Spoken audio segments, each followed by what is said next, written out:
사사 시대가 끝나고 사무엘이 이스라엘의 마지막 사사요 첫 번째 선지자로 이스라엘을 섬기고 있을 때 이스라엘 백성들은 왕을 달라고 요청합니다. 사무엘은 굉장히 섭섭했어요. 내 전부를 바쳐서 일평생 이 백성을 섬겼거늘 와, 이제 내가 필요 없다는 거구나, 나를 버리려고 하는 것이구나 생각했기 때문입니다. 하지만 하나님은 이렇게 말씀하셨죠. 사무엘상 8장 7절, 여호와께서 사무엘에게 이르시되 백성이 내게 한 말을 다 들으라. 이는 그들이 너를 버림이 아니요 나를 버려 자기들의 왕이 되지 못하게 함이니라. 이스라엘은 가장 강하고 가장 완벽하며 그들을 가장 사랑하는 왕을 버리고 수많은 한계를 지녔을 뿐 아니라 백성보다 자기 자신을 더 사랑하는 인간을 왕으로 세워달라고 요청하고 있었던 것입니다. 너무너무 어리석은 선택이었죠. 그렇게 이스라엘의 왕정시대가 시작이 되었는데요. 첫 번째 왕 사울이 40년, 두 번째 왕 다윗이 40년, 세 번째 왕 솔로몬이 40년, 그렇게 120년 동안 이스라엘을 통치하게 됩니다. 열왕기상 11장 43절, 솔로몬이 그의 조상들과 함께 잠에 그의 아버지 다윗의 성읍에 장사되고 그의 아들 르호보암이 대신하여 왕이 되니라. 이스라엘 역사에 있어서 너무너무 중요했던 순간이었습니다. 르호보암은 굉장히 중요한 선택을 해야 했거든요. 솔로몬이 죽고 그의 아들 르호보암이 왕위에 오르게 되자 백성들은 애굽의 피신에 있던 여로보암을 불러옵니다. 여로보암이 어떤 사람인가요? 열왕기상 11장 28절, 이 사람 여로보암은 큰 용사라. 솔로몬이 이 청년의 부지런함을 보고 세워 요셉 족속의 일을 감독하게 하였더니 그 즈음에 여로보암이 예루살렘에서 나아갈 때 실로 사람 선지자 아히야가 길에서 그를 만나니 아히야가 새 의복을 입었고 그 두 사람만 들에 있었더라. 영어 성경들은 큰 용사라는 표현을 a mighty man of valor, a man of standing, a valiant warrior 이렇게 번역했는데요. 아마도 그는 모든 사람의 눈에 확 띌 정도로 용감하고 아주 유능한 용사였던 것 같습니다. 하지만 솔로몬은 여로보암이 자신에게 위협이 된다고 생각하지 않았기 때문에 그를 자기의 수하에 두게 되죠. 그런데 어느 날 선지자 아히야가 나타나 그에게 하나님의 말씀을 대언함으로 일이 꼬이기 시작해요. 그 예언의 내용이 굉장히 심각했거든요. 열왕기상 11장 31절, 이스라엘의 하나님 여호와의 말씀이 내가 이 나라를 솔로몬의 손에서 찢어 빼앗아 10지파를 내게 주고 오직 내 종 다윗을 위하여 이스라엘의 모든 지파 중에서 택한 성읍 예루살렘을 위하여 한 지파를 솔로몬에게 주리니 이는 그들이 나를 버리고 시돈 사람의 여신 아스다롯과 모압의 신 그모스와 암몬 자손의 신 밀곰을 경배하며 그의 아버지 다윗이 행함 같지 아니하여 내 길로 행하지 아니하며 나보기에 정직한 일과 내 법도와 내 율례를 행하지 아니함이니라. 솔로몬이 하나님을 버리고 우상을 섬겼기 때문에 나라를 찢어버리겠다는 무서운 말씀이었습니다.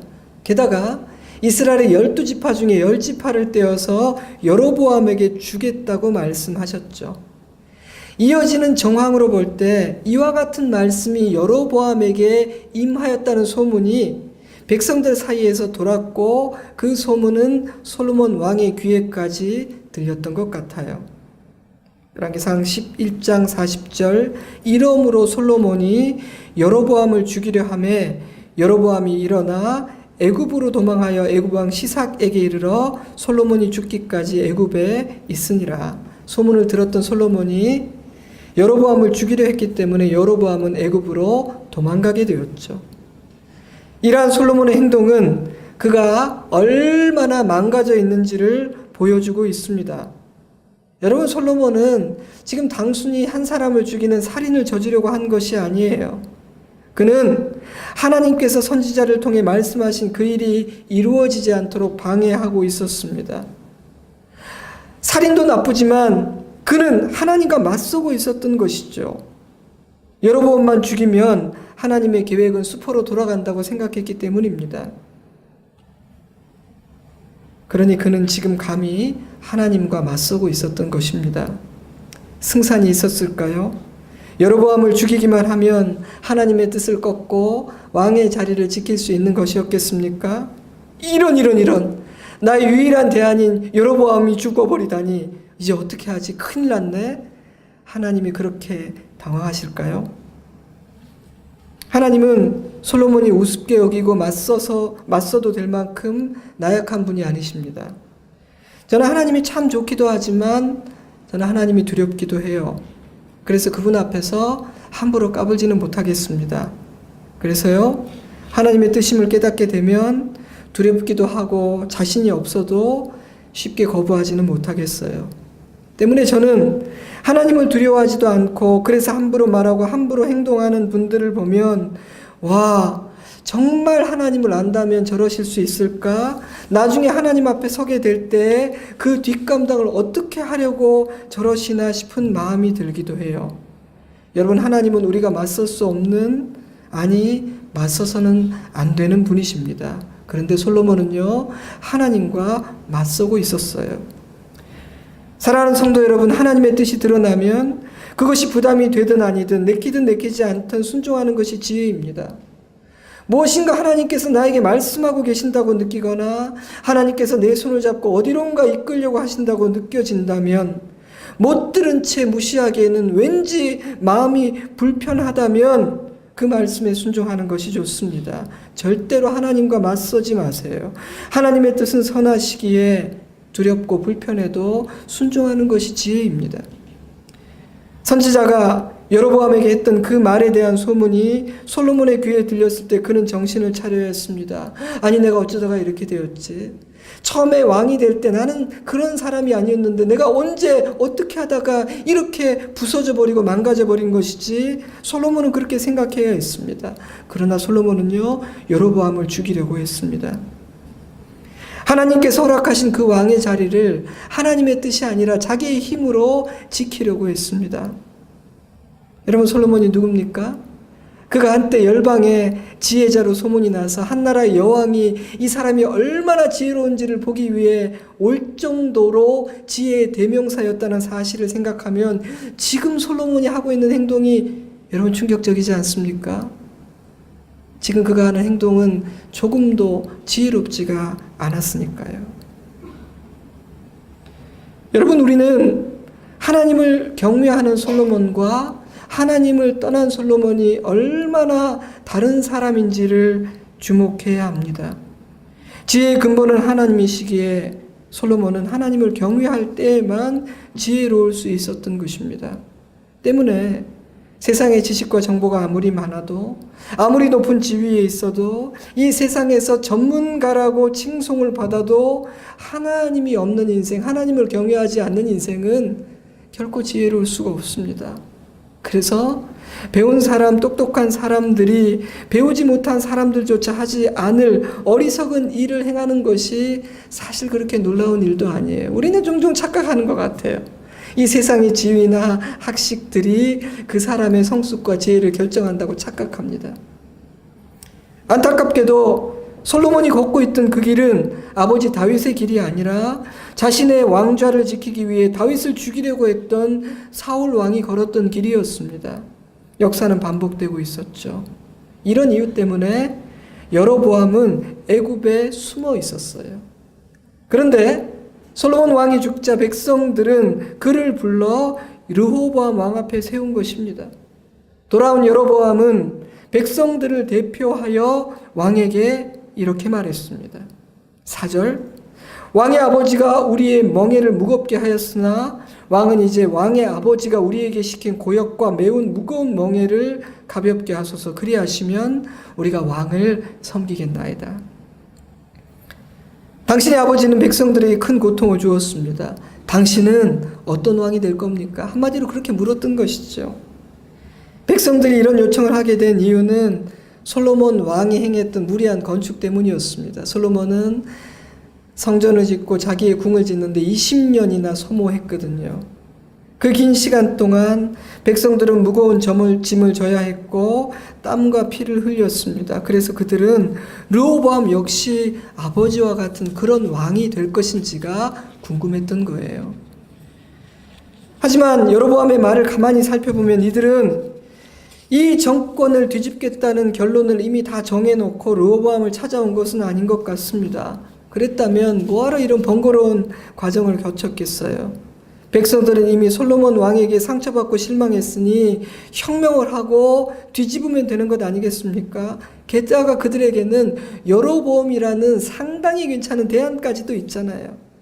하지만 그들은 같은 민족끼리 피 흘리는 전쟁을 그렇게 함부로 시작하고 싶지는 않았던 것 같아요. 그래서 당신의 선택이 중요합니다. 당신의 선택이 우리의 반응을 결정할 겁니다. 당신은 도대체 어떤 왕이 될 겁니까? 이렇게 물었던 거예요. 그러니 아직 결론이 난 것은 아니었죠. 왕은 이렇게 대답합니다. 르호보암이 대답하되 갔다가 3일 후에 다시 내게로 오라 하매 백성이 가니라. 정말 중요한 3일이었습니다.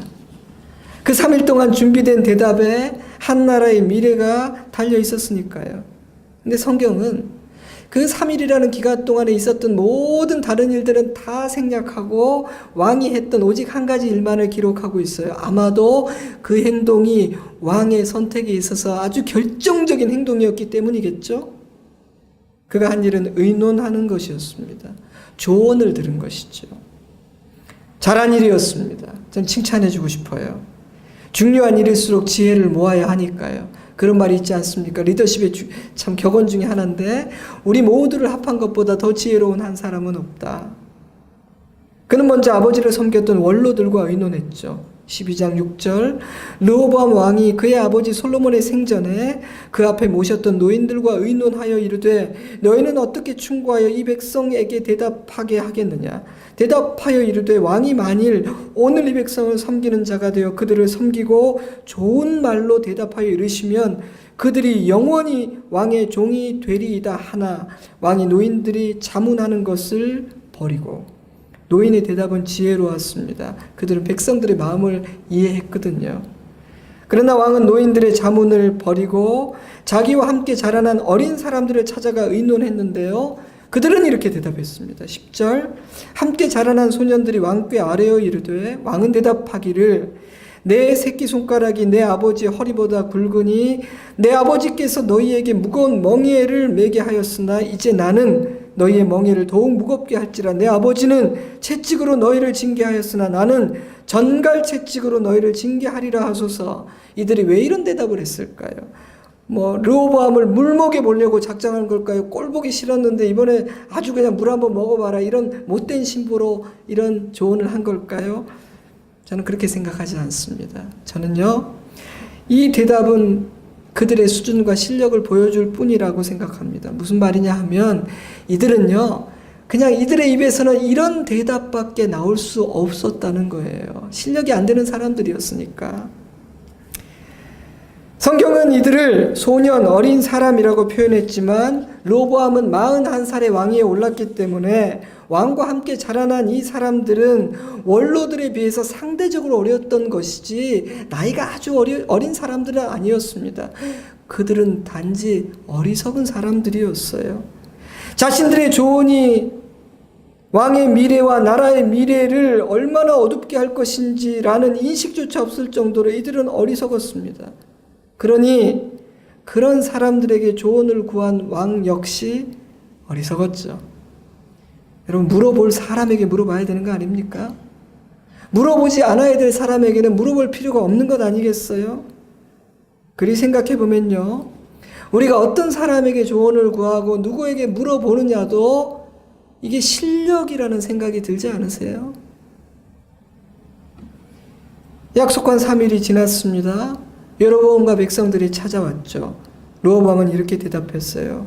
12장 13절 왕이 포악한 말로 백성에게 대답할세 노인의 자문을 버리고 어린 사람들의 자문을 따라 그들에게 말하여 이르되 내 아버지는 너희의 멍에를 무겁게 하였으나 나는 너희의 멍에를 더욱 무겁게 할지라. 대답하는 태도도 대답하는 내용도 너무나 형편이 없었습니다. 저는 이 이야기를 통해서 몇 가지 교훈을 오늘 여러분과 함께 나누기를 원합니다. 첫째로 이 이야기는 하나님은 누구에게나 선택의 기회를 주신다는 사실을 가르쳐 줍니다. 하나님은 르호보암에게 선택의 기회를 주셨습니다. 아버지 솔로몬이 하나님 앞에서 범죄했고 그의 아들 르호보암 역시 자격이 없는 사람이었지만 하나님은 그의 손에서 나라를 곧바로 빼앗지는 않으셨어요. 아버지가 눈에 가시처럼 생각하던 여로보암을 백성들이 데리고 왔을 때 르호보암의 마음은 굉장히 불편했을 거예요. 아니, 왜 저 인간을 데리고 왔지? 이렇게 말입니다. 그러나 여러분, 그것은 하나님께서 주신 기회였습니다. 르호보암아, 너는 어떤 왕이 될 생각이냐? 굉장히 중요한 대답이니 신중하게 생각해보고 내 질문에 대답하렴. 하나님은 여로보암의 입을 통해 그렇게 물으신 거예요. 기회를 한 번 더 주신 것이죠. 하나님은 여로보암에게도 기회를 주셨습니다. 여로보암은 다윗의 후손이 아니었죠. 그랬기 때문에 여로보암의 운명은 그냥 잠깐 과도기적으로 쓰임받고 버림받는, 그렇게 대본에 그렇게 쓰여 있었던 사람이 아니에요. 그의 결론은 정해져 있지 않았습니다. 그의 미래는요, 하나님 안에서 그가 얼마든지 멋지게 써갈 수 있었다는 뜻입니다. 열왕기상 11장 37절, 내가 너를 취하리니 너는 내 마음에 원하는 대로 다스려 이스라엘 위에 왕이 되되 내가 만일 내가 명령한 모든 일에 순종하고 내 길로 행하며 내 눈에 합당한 일을 하며 내 종 다윗이 행한 것 같이 내 율례와 명령을 지키면 내가 너와 함께 있어. 내가 다윗을 위하여 세운 것 같이 너를 위하여 견고한 집을 세우고 이스라엘을 내게 주리라. 하나님은 여로보암에게도 다윗과 같이 복된 왕이 될 수 있는 기회를 주신 거예요. 사랑하는 여러분, 이처럼 하나님은 모든 사람에게 선택의 기회를 주십니다. 제 경험으로는요, 자비하시고 오래 참으신 하나님은 이제 끝났구나, 이제는 더 이상 기회가 없겠구나 생각하는 그 순간에 한 번 더 기회를 주시는 하나님이신 것 같아요. 제 경험으로는 그렇습니다. 하나님은 우리가 망하고 부서져 버리는 것을 보고 싶지 않으시니까요. 하나님의 목적은 언제나 심판이 아니라 회복과 구원이니까요. 그래서 하나님은요, 우리가 생각하는 것보다 한 번 더, 우리가 끝났구나, 이제는 기회가 없겠구나 생각할 때 한 번 더 기회를 주십니다. 그 기회를 놓쳐서는 안 됩니다. 뿐만 아니라 하나님은 그들이 올바른 선택을 할 수 있도록 도우셨습니다. 선지자를 통해서 여로보암에게 주신 말씀은 무슨 뜻입니까? 이 길이 좋은 길이니까 이 길을 택하라는 말씀 아닌가요? 여로보암을 통해 르호보암에게 주신 말씀은 르호보암, 네가 가려고 하는 그 길이 진짜 가도 되는 길인지 생각해보라는 경고였고, 노인들을 통해 주신 말씀은 이 길이다, 이 길을 가야 한다라는 분명한 선언이 아니었습니까? 하나님은 우리도 그렇게 대하십니다. 그러므로 그 누구도 하나님을 탓할 수 없고 하나님을 탓해서도 안 됩니다. 우리가 선택한 거예요. 하나님은 모든 인간에게 충분한 기회를 주십니다. 그 기회를 놓쳐서는 안 됩니다. 저는 이것이 이 이야기가 주는 첫 번째 교훈이라고 생각해요. 둘째로 이 이야기는, 그런데 선택은 실력이라는 사실을 가르쳐 줍니다.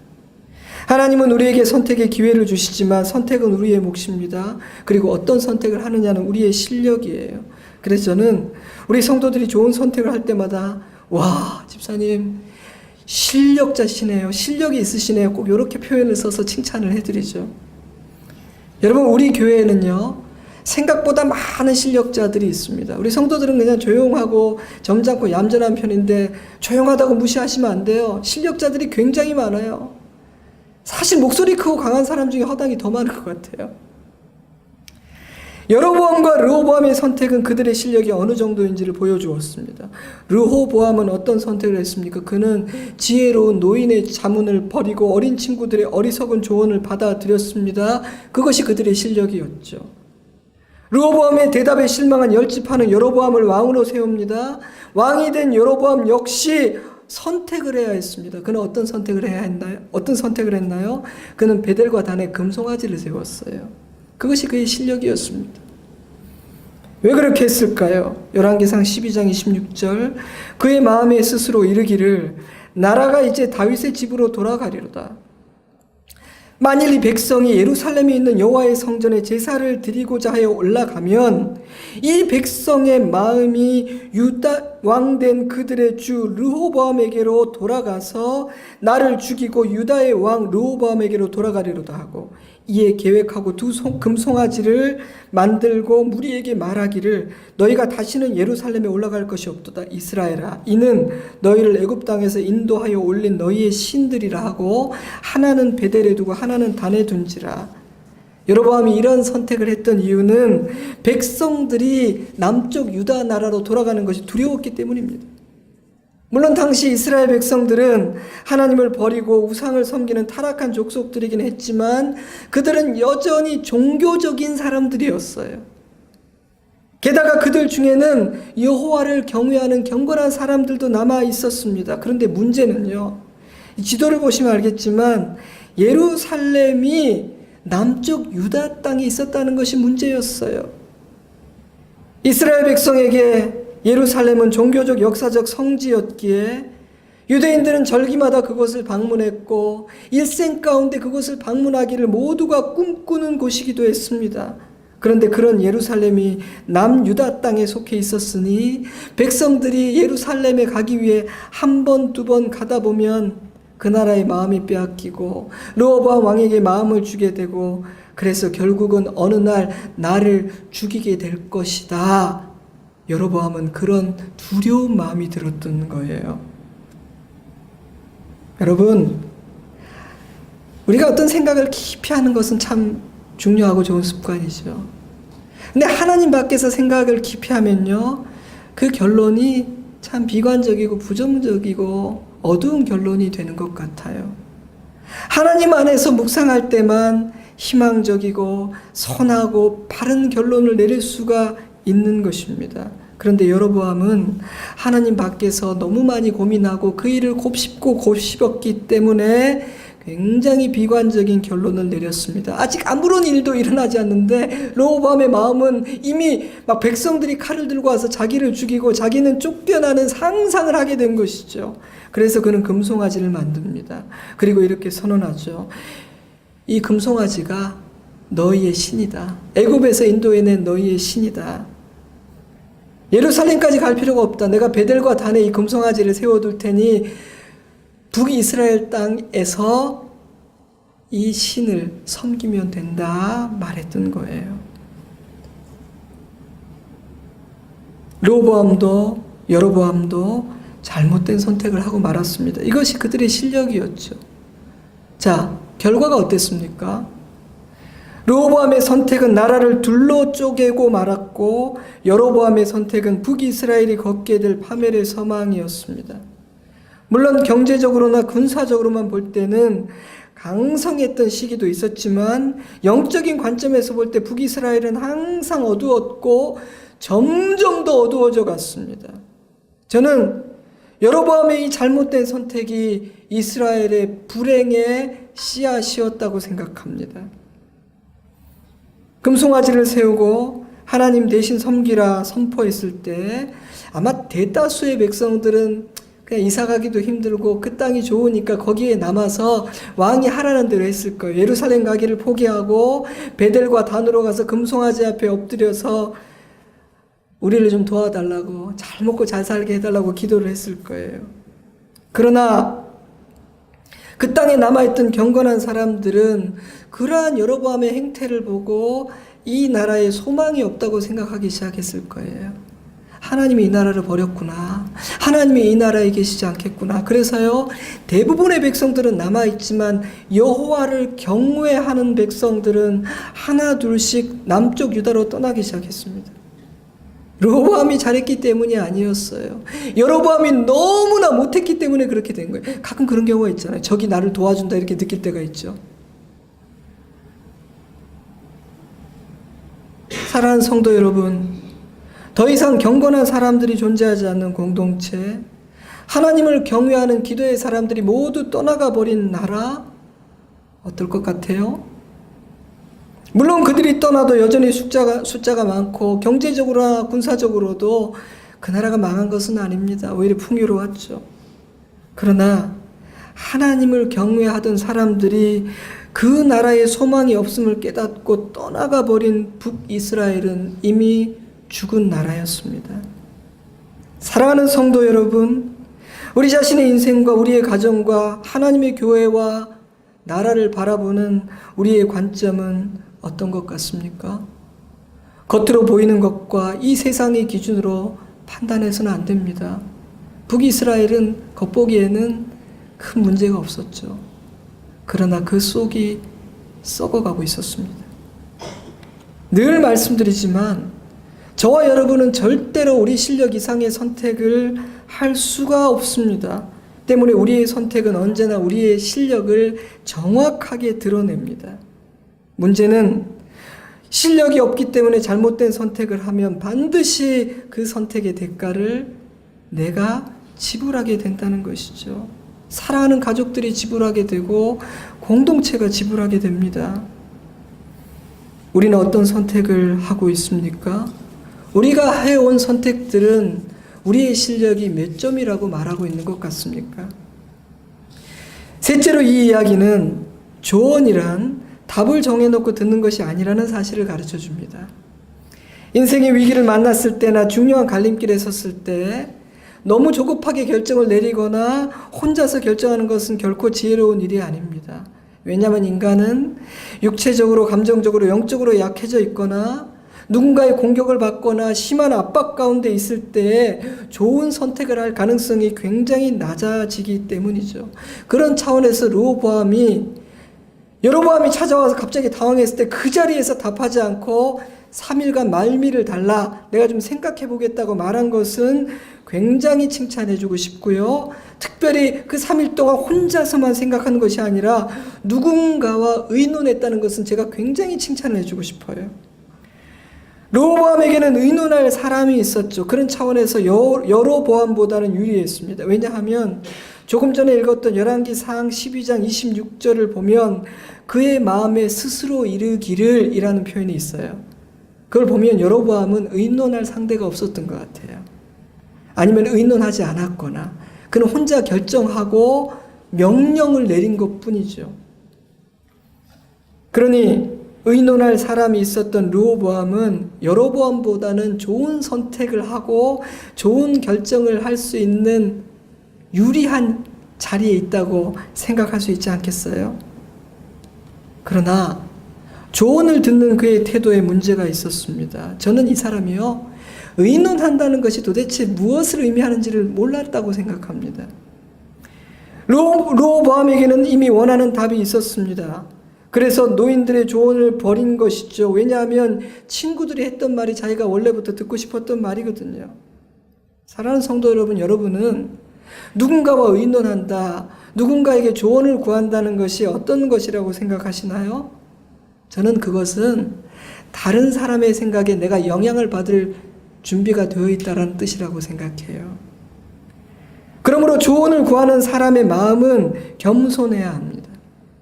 만약 내가 이미 결론을 다 정해 두었기 때문에 무슨 말을 듣더라도 영향을 받지 않을 것이라면 뭐하러 의논을 하고 뭐하러 조언을 구합니까? 다른 사람의 지혜에 영향을 받을 마음이 조금도 없다면, 내 생각을 바꿀 수 있다는 겸손한 마음이 없다면 그냥 의논하지 말고 실행하시면 될 것 같아요. 왜 뭐 이렇게 번거롭게 그렇게 하십니까? 저는요, 조언을 받을 준비가 되어 있지 않은 사람에게는 웬만하면 조언하지 말라는 조언을 드리고 싶네요. 관계만 나빠져요. 저도 많은 대가를 치르고서야 깨달았습니다. 오래전 유학 시절에 저도 한없이 부족한 주제에 어떤 후배 목사님이 너무너무 안타까워서 원하지도 않는 충고를 제가 너무 많이, 게다가 아주 자주 했던 기억이 나요. 물론 나쁜 의도는 아니었죠. 사랑했기 때문에, 또 같은 목회자로서 또 후배니까 이렇게 잘 됐으면 좋겠다는 마음에 제 딴에는 그렇게 한 것이죠. 근데 어느 날 아내가 저에게 이제는 그만하는 것이 좋겠다고 하더라고요. 들을 마음이 없는 사람에게는 조언이 도움이 되지 않을 뿐 아니라 기분 나빠하고 반발심만 생길 수 있다고 말해 주었습니다. 그때 그 말을 들으면서 참 맞는 말이다라는 생각을 했지만 제가 진심으로 마음에 잘 새기지는 못했던 것 같아요. 목회를 하면서 함께 의논하고 제가 누군가에게 조언을 구하고 또 제가 누군가의 조언을 듣는 이 일에는 참 지혜와 성숙이 필요하다는 것을 많이 깨닫게 됩니다. 돌이켜보면 이런 영역에 있어서 저는 아주 많은 실수를 했던 사람이고 또 지금도 아차 싶은 실수를 할 때가 많이 있어요. 목사로서 이 부분은 참 고민이 되고 지혜가 필요하다는 생각을 할 때가 많이 있습니다. 목회를 하다 보면 성도들과 대화를 하고 이렇게 지켜보다 보면 제가 이렇게 목사로서 어떤 조언을 해주고 싶을 때가 많이 있거든요. 해야 하나 말아야 하나. 아마 옛날 같으면 제가 거의 대부분 막 했을 거예요. 근데 요즘은 사람에게는 입을 닫고 하나님 앞에 더 많이 기도해야 된다는 생각을 제가 더 많이 가지고 있어요. 물론 하나님께서 하라 하시면 제가 할 겁니다. 그게 또 목사의 사명이고 제게 맡기신 책임이라고 저는 확신하니까요. 그러나 굉장히 신중하게 할 거예요. 노인들은 왕을 사랑하는 마음으로 왕에게 지혜로운 조언을 했습니다. 만약 르호보암이 그들의 말을 듣고 그들을 참으로 귀하게 여겼다면 왕국의 미래는 달라졌을 거예요. 그러나 이미 답을 딱 정해 두었던 그에게 노인들의 지혜롭고 충성스러운 조언은 들리지가 않았습니다. 사랑하는 성도 여러분, 누군가에게 조언을 구하고 의논하는 것은 굉장히 귀한 일입니다. 그러나 그 조언을 듣는 태도는 훨씬 더 중요합니다. 그것은 실력이죠. 그래서 저는요, 저에게 조언을 구하고 제가 하는 말을 귀담아 듣고 새겨주는 우리 성도들이 굉장히 훌륭하다고 생각합니다. 조언을 하는 저보다 조언을 듣는 우리 성도들이 훨씬 성숙한 분이라고 생각합니다. 진심입니다. 이런 진리를 조금씩 깨닫게 되면서 누군가의 조언을 구하고 듣는 저의 태도도 조금씩은 자라가는 것 같아서 감사하고 더 나아지리라고 기대하고 있어요. 여러분, 이 사실은 기도에도 적용이 됩니다. 왜냐하면 기도란 하나님하고 의논하는 행위이기도 하거든요. 기도는 하나님 앞에서 내 뜻을 주장한다거나 하나님 나 이거 원합니다. 이거 필요하니까 주세요라고 달라고 하는 행위가 아니에요. 기도는 하나님과 대화하고 하나님과 의논하고 하나님의 뜻을 묻는 행위죠. 그러므로 답을 정해놓고 기도하면 안 됩니다. 우리가 정해놓은 답은 부족하고 한계가 많고 때로는 무척 어리석은 답이기 때문입니다. 우리가 기도하는 이유는 하나님의 지혜를 얻기 위해서죠. 우리가 기도하는 이유는 하나님의 영향을, 하나님의 지혜롭고 선하신 그 영향을 받기 원해서입니다. 그렇다면 답을 정해놓고 기도해서는 안 되는 것이죠. 사랑하는 성도 여러분, 조언이란 답을 정해놓고 듣는 것이 아닙니다. 이것이 이 이야기가 주는 세 번째 교훈이라고 저는 생각했습니다. 사람과의 관계에서, 하나님과의 관계에서 이 지혜를 적용할 수 있다면 우리는 보다 성숙하고 지혜로운 삶을 살 수 있을 거예요. 넷째로 이 이야기는 내 곁에 누가 있는지가 정말 중요하다는 사실을 가르쳐 줍니다. 물론 안타깝게도 노인들의 지혜로운 조언을 받아들이지는 못했지만 저는 르호보암의 옆에 지혜로운 사람들이 있었다는 사실을 주목합니다.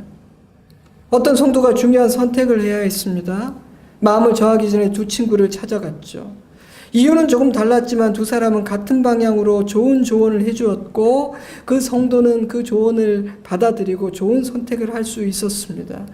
재밌는 것은 그분이 이렇게 말씀하시더라고요. 본인의 친구 중에 이 두 사람은 참 반듯한 사람들이라 평소에는 왜 우리 또 너무 반듯한 사람 좀 불편하잖아요. 너무 좀 바른 말만 하니까.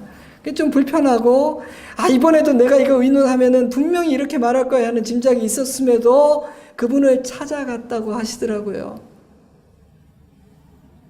저는 엉뚱한 친구가 아니라 그런 친구를 찾아간 성도님은 대단한 실력자라고 칭찬을 해드렸죠.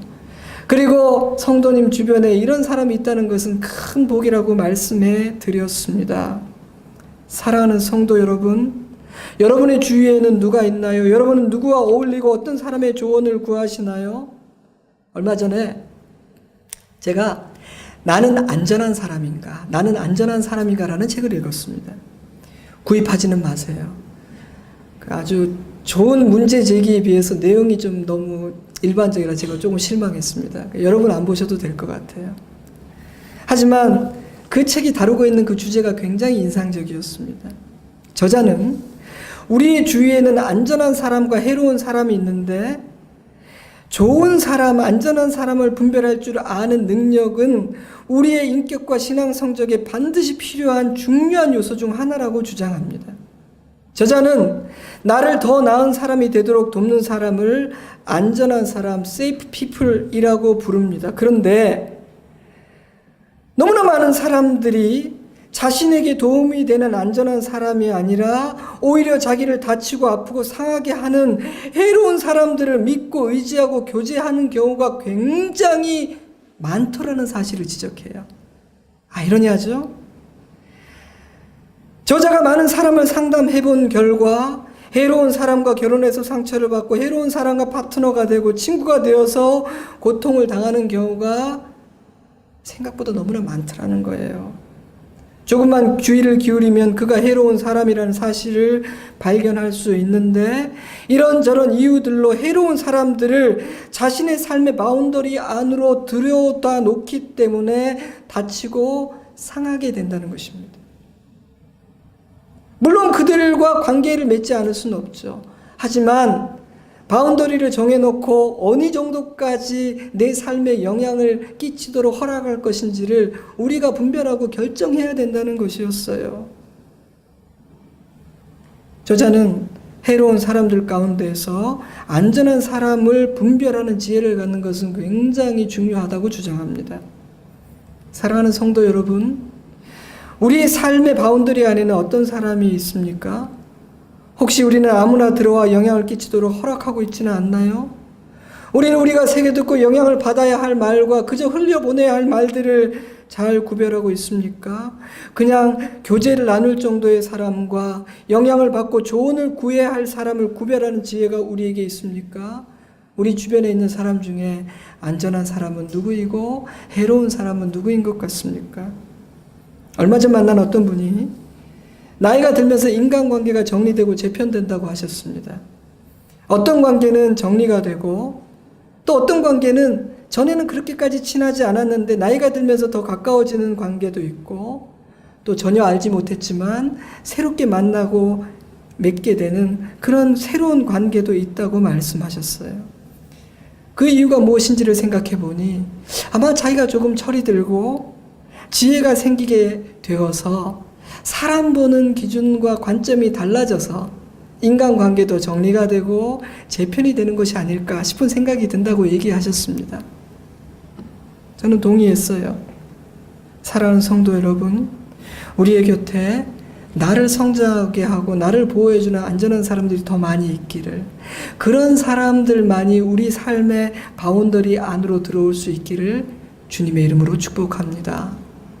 말씀을 맺겠습니다. 오늘 우리는 4가지 교훈을 나누었습니다. 하나님은 누구에게나 선택의 기회를 주신다. 그러나 선택은 실력이다. 조언이라는 것은 답을 정해놓고 듣는 것이 아니다. 그리고 내 곁에 누가 있는지가 정말 중요하다. 이 4가지 교훈은 좋은 선택, 올바른 선택에 도움이 되는 교훈들입니다. 저에게는 선택하니까 딱 떠오르는 광고 카피가 하나 있더라고요. 순간의 선택이 10년을 좌우합니다.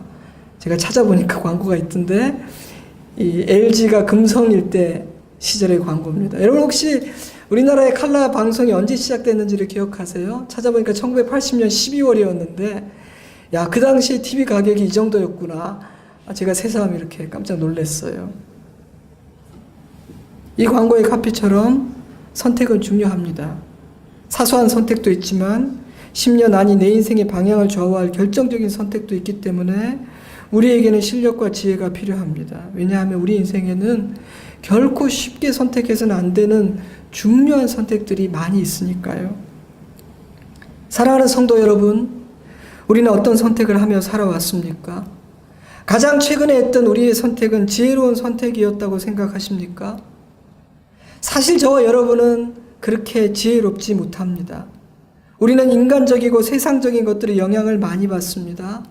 우리는 때때로 지극히 감정적이고 아주 충동적으로 어떤 중요한 선택을 해버리기도 합니다. 그러니 여러분, 우리는 하나님과 의논을 해야 됩니다. 지혜로운 사람들에게 조언해 달라고, 내가 지금 바로 생각하고 있는 것이냐고 물어보아야 합니다. 그리고 무엇보다도 실력을 길러야 합니다. 왜냐하면 실력을 갖지 못하면, 준비되어 있지 않으면 그냥 선택을 해버리고 나서 후회할 경우가 굉장히 많이 있거든요. 만약 우리가 약해져 있고 실력이 굉장히 없는 사람이라고 생각되시면 주변에 그 사실을 조금 소문내시는 것도 괜찮아요. 내가 지금 실력이 없습니다. 주의 깊게 나를 좀 지켜봐 주세요. 우리에게 하나님의 은혜와 지혜가 있기를 주님의 이름으로 축복합니다. 기도하겠습니다. 사랑하는 성도 여러분, 하나님은 언제나 우리에게 기회를 주십니다. 이제는 끝났구나, 이제 안 되겠구나 싶은 순간에 놀랍게도 하나님은 우리를 찾아오셔서 한 번 더 기회를 주십니다. 왜냐하면 하나님은요, 우리가 잘 되기를 바라시거든요. 우리가 하나님의 길에 들어서기를 원하시거든요. 이 시간 오늘 주신 말씀을 붙잡고 기도했으면 좋겠습니다.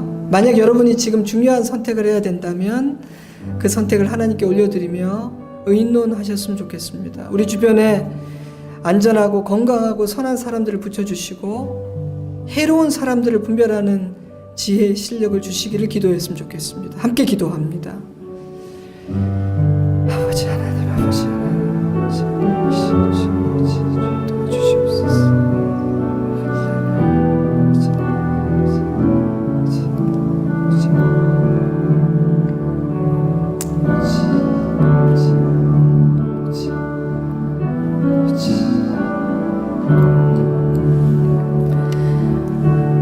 좋으신 하나님, 우리를 포기하지 않으시고 우리를 쉽게 버리지 않으시고 또 한 번 은혜의 기회를 허락하시는 그 사랑에 감사를 드립니다. 우리의 주변에 좋은 사람들을 주시고 그들과 의논할 기회와 하나님과 상의할 기도의 문을 우리 앞에 활짝 열어주신 것을 감사드립니다. 르호보암과 여로보암에게도 기회를 주셨지만 그들은 너무 형편없는 선택을 하고 말았습니다. 아버지 하나님, 우리는 그런 어리석은 자가 되지 않도록 도와주세요. 우리에게 남은 날들이 얼마나 될지 모르지만 매일매일 실력자의 선택을 하게 하시고 그래서 주님의 길을 걸어가게 하여 주시옵소서. 우리 성도들 하나님을 많이 사랑하고 하나님을 의존하는 주의 백성들입니다. 그 마음을 어여삐 받아주시고 주님께서 힘주시고 영적인 근력을 허락하여 주시옵소서.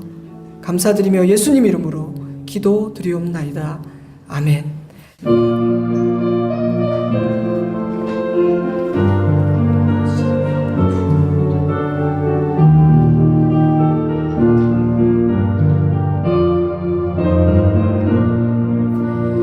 너 시험을 당해 범죄치 말고 너 용기를 다해 곧 물리쳐라.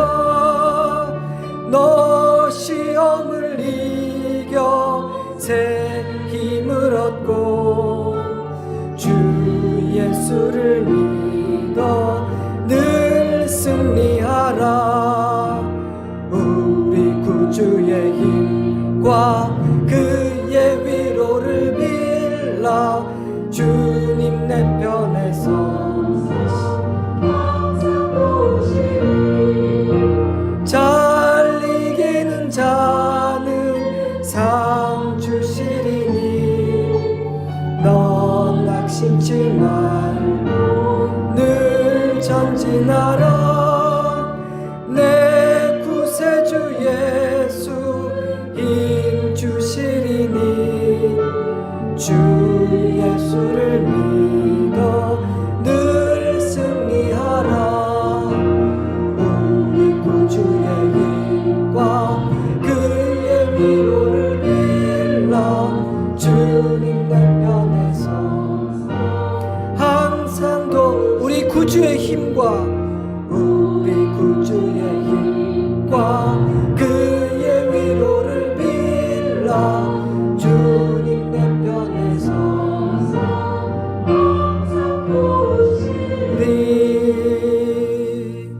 지금은 우리 구주 예수 그리스도의 은혜와 하나님 우리 아버지의 깊고 넓은 사랑하심과 성령 하나님의 은혜와 능력의 역사하심이 어리석은 우리의 판단을 따라 선택하지 아니하고 하나님 주시는 그 지혜와 하나님께서 내게 붙여주신 좋은 사람들의 지혜의 영향력 아래에서 주님을 따라가는 믿음의 실력자들 되기를 간절히 소망하고 다짐하는 사랑하는 주의 자녀들과 그 가정 위에 좋은 씨앗 교회와 열방의 교회들 위에 그리고 이번 명절에 만날 모든 모임들 위에 그리고 이 나라 이 민족 위에 이제로부터 영원토록 함께 하시옵기를 간절히 축원하옵나이다.